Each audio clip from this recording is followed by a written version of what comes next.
Wala talagang comeback na mangyayari sa pagitan nila Catherine Bernardo at Danielle Padilla. Dahil noon pa man ay sinabi na ni Catherine na naniniwala siya sa second chance pero sa tamang tao lamang dapat ibigay. Okay, Kat, ikaw. Do you believe in second chances? Oh my God.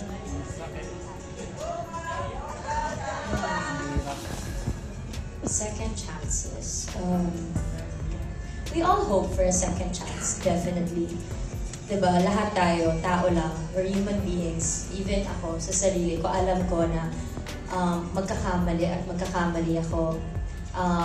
Makaka-disappoint ako ng tao, whether it's intentional or unintentional. Given yung tao tayo nagkakamali. And we all,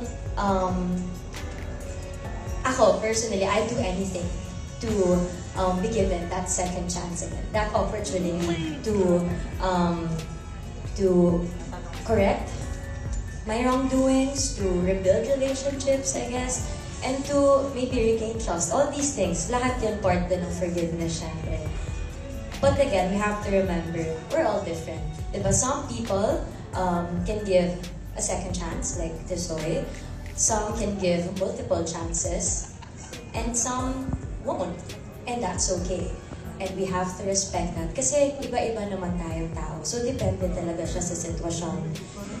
And for me, lagi ko iniisip na forgiveness or second chances isn't an obligation. It's a choice and it's a gift. So, kapag binigay sa'yo ng tao, it's a privilege. Just like any gift, you have to take care of that and you have to earn that gift. Thank you, Kat. Nang tanungin din si Catherine Bernardo ni Roby Domingo about sa second chances, narito ang naging sagot ng dalaga. Trisha DP. Okay, you first, Roby.